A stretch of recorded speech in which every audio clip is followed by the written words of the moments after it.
Fala galera, beleza? Sou o professor Felipe e nesse vídeo eu vou conversar um pouquinho com vocês sobre uma técnica que a gente faz para a reabilitação de quadril. Na verdade, principalmente para quem sofre de coxartrose ou alguma alteração então degenerativa da articulação coxofemoral. O que acontece? Essas articulações ou essas alterações degenerativas, elas aumentam então o contato e consequentemente então vão gerando desgaste entre o acetábulo e a cabeça do fêmur.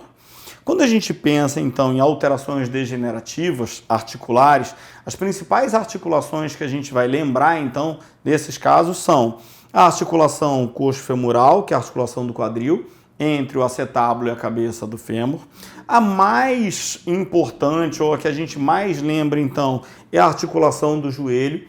Por que a articulação do joelho mais do que a articulação do quadril? Porque a articulação do joelho ela é mais instável do que a articulação do quadril. Então, normalmente, a gente tem muito mais compensação no joelho do que no quadril. A gente também tem lesões importantes e significativas de tornozelo, assim como a gente tem lesões degenerativas importantes na coluna lombar. Esses são os locais mais comuns, mas na verdade a gente pode ter alterações articulares degenerativas em qualquer parte do nosso corpo, inclusive na região cervical, que teoricamente seria uma região então de menos carga.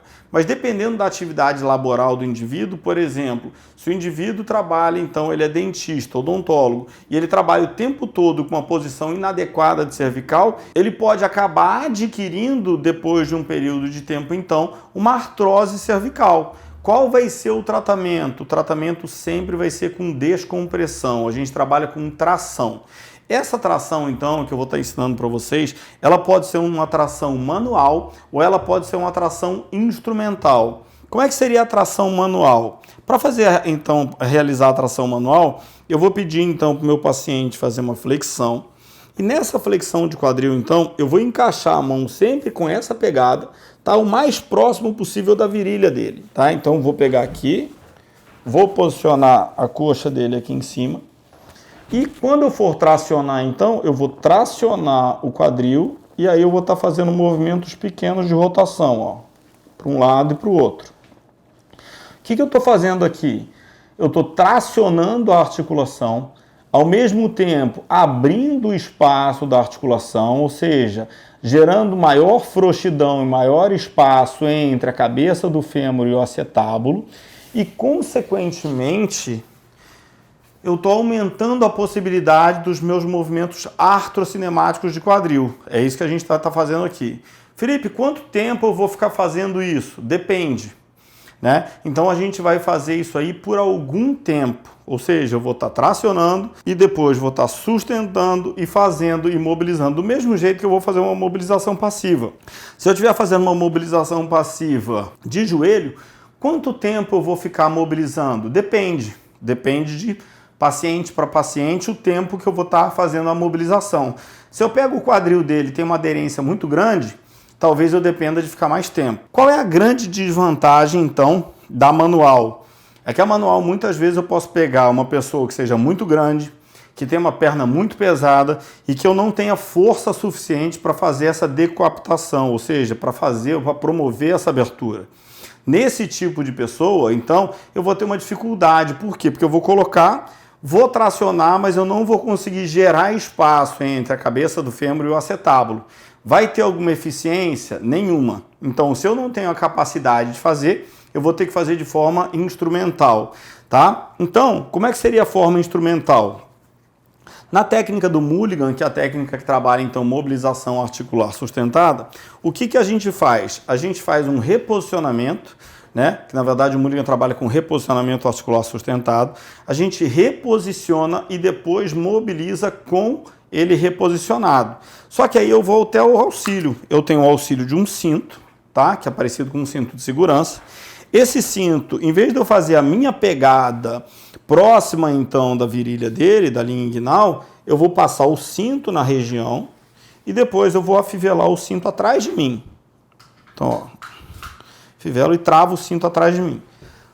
Levanto a coxa dele. Só que essa tração agora, essa minha mão aqui vai servir só para estabilizar. E a tração do quadril, quem vai fazer é o cinto. Então, como é que eu vou fazer essa tração com o cinto? É só jogar o corpo atrás, ó. Então, quando eu sentar no cinto, eu vou estar tracionando. E depois, a única coisa que eu vou fazer aqui, ó, com o jogo do próprio corpo, é fazer a mobilização.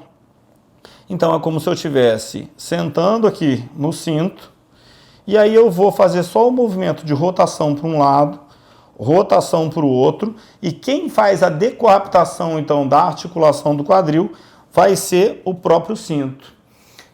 Felipe, mas se a pessoa tiver maior sensibilidade aqui, o que a gente vai fazer? Então, tem gente que tem mais sensibilidade aqui, aí você pode, em vez de você colocar o cinto direto, porque às vezes o cinto pode machucar ou pode queimar a pessoa onde está pegando, eu posso colocar uma toalhinha no cinto, por baixo do cinto, colocar. E outra coisa importante, tá? Quando a gente está tratando, a gente vai pegar muito próximo da região mais íntima da pessoa. Então, aqui, no caso dele aqui não tem nenhum problema, mas vai ter gente, então, que você está pegando um paciente pela primeira vez, né? Não tem muita intimidade com o paciente. É importante, primeiro, que você explique o que você vai fazer, antes da gente sair fazendo e colocando a mão. Segundo, que o ideal é que você peça para a pessoa ajustar o cinto. Você vai falar, ó, você vai colocar o cinto mais próximo possível da virilha. Para quê? Para a gente conseguir tracionar, né? E tá puxando isso aqui para lá. E depois que a pessoa, então, posicionar, você só faz. Só que é sempre importante, então, que você converse, que você explique o que você vai estar fazendo e que a pessoa te ajude. Para quê? Para que a gente não saia a gente mesmo colocando a mão, fazendo, e depois a pessoa, muitas vezes, você não consegue realizar a técnica, mas não por uma ineficiência da técnica, mas porque a pessoa, dependendo daquele momento, ela pode se sentir constrangida, tá? Então a técnica é simples, peguei aqui, tá? Passo o cinto, então, em volta do quadril, peço para ele ajustar. Raul, ajusta lá o mais próximo possível da virilha, tá? Se tiver queimando alguma coisa, machucando o cinto, a gente pede, então, coloca uma toalhinha, posiciono a coxa dele, então, em 90 graus, posso deixar o joelho dobrado, do jeito mais confortável, abraço. A tração, então, ela é feita no momento que eu sento no cinto, ó, toda vez que eu sentar aqui no cinto e jogar para trás, eu vou fazer uma tração. Posso trabalhar, se ele tiver com muita dor, inicialmente só tracionando, só fazendo movimento, para trás sem rotação. Posso trabalhar num segundo momento fazendo a tração e sustentando a tração. Para quê? Para aumentar o espaço e aumentar a lubrificação da articulação. Ou posso trabalhar fazendo as duas coisas ao mesmo tempo, tracionando, sustentando e fazendo mobilização da articulação, que é o que a gente chama então de movimentos artrocinemáticos. E depois, qual é a tendência disso então? A volta do movimento sempre passiva e lenta. E o objetivo é que no final da terapia ou no final da técnica, a gente peça para essa pessoa que estava com dor no quadril andar e ela relate para você que ela está andando e que está se sentindo mais leve. Na maioria das técnicas que a gente aplica, então, de reposicionamento articular, a maioria dos relatos do paciente são esses. O que você está sentindo? Ah, eu estou sentindo mais leve. O que você está sentindo? Eu estou sentindo maior facilidade para andar. Felipe, com quanto tempo essa melhora vem? Essa melhora vem a cada sessão. Então, assim, não tem aquele negócio de, o fisioterapeuta vai fazer uma sessão, estou tratando o Raul aqui, e daqui a 15, 20 dias o Raul vai ficar bom, né? Então fala, Raul, você precisa de 10 sessões de fisioterapia. Você vai ficar bom quando? Na 10ª. Só que para ele ficar bom na 10ª, ele tem que sair na primeira já sentindo uma melhora, na segunda sentindo uma melhora um pouquinho maior, na terceira e na 10ª ele tá bom. Então se na primeira ele não sentiu nenhuma melhora, na segunda nada, na terceira nada, como é que ele vai da 9ª para a 10ª dar um salto de 100%? Então isso não existe. A melhora ela é gradual, e a reavaliação ela vai ser gradual. Outra coisa que é muito importante, se eu estou fazendo uma técnica com ele hoje, uma técnica nova, e estou testando alguma coisa com ele, tá? Isso é muito eficiente, então, para as lesões degenerativas de quadril, principalmente para coxartrose. Se eu estou testando isso no Raul agora, O que eu vou fazer? Vou testar, vou pedir para ele andar e vou liberar e vou pedir para ele voltar amanhã. Porque nesse meio tempo, ou seja, entre hoje e amanhã, ele pode sentir uma melhora muito significativa, porque às vezes isso durante o dia já vai reajustando, e às vezes ele teve uma melhora, que ele falou, poxa, Felipe, melhorou quanto? 30%, beleza? Só que no outro dia que ele vem tratar comigo, ele fala, Felipe, aqueles 30% não existem mais, agora eu não sinto mais nada. Ou seja, durante o passado dia, ele foi reajustando. Mas tem gente que acontece o contrário. Eu fui lá, fiz uma determinada técnica, ele apresentou uma melhora momentânea, saiu dali e no outro dia eu volto. E aí, Raul, como é que você tá? Felipe, piorou. Ou seja, aquela melhora que teve momentânea, depois de um tempo perdeu tudo. Por que é sempre importante estar reavaliando? Porque se eu fiz uma técnica, essa técnica pode ser muito boa para ele, mas pode não ser tão boa para outro paciente. Então é importante a gente estar sempre reavaliando. Se está dando certo, a gente vai continuar com a técnica e vai acrescentando outras coisas. Então depois eu vou trabalhar liberação de piriforme, trabalho alongamento, vou acrescentando mais coisas e testando sempre um pouquinho de cada vez. É a mesma coisa que o médico, ele vai dar uma dosagem de um medicamento, ele dá uma dosagem baixa. Por quê? Porque ele não sabe qual vai ser a reação do paciente. Olha, doutor, mas não teve tanto efeito, então aumenta um pouquinho mais. E o ajuste da dosagem, ele sempre vai ser de menos para mais e nunca de mais para menos. Eu nunca vou dar muito estímulo para depois retirar o estímulo e não saber nem o que fez mal para esse paciente. Primeiro a gente vai dar um pouquinho de estímulo e depois a gente vai gradativamente aumentando. Se eu vou fazer um treino, eu no caso sou fisioterapeuta, mas o profissional de educação física que vai elaborar o treino, o que ele tem que fazer? Que ele está pegando esse indivíduo que ele vai treinar pela primeira vez e ele não sabe quais são as limitações desse indivíduo, o que é o ideal dele fazer? Começar com pouca carga e depois gradativamente aumentar. Nossa, mas hoje é só isso que eu vou fazer? Hoje sim. Por quê? Porque eu dependo daquele tempo de adaptação. A gente não sabe como você vai passar o resto do dia e como você vai voltar amanhã. Qual é o risco? Eu fazer muita coisa para ele hoje, mostrar todo o meu arsenal para ele e ele nunca mais aparecer. Por quê? Porque na verdade você forçou demais, na hora ele achou maravilhoso, mas depois do tempo de adaptação começou a doer o músculo, a articulação, músculo que ele nem sabia que existia, mas porque você passou do ponto. Então isso é uma dica para vocês.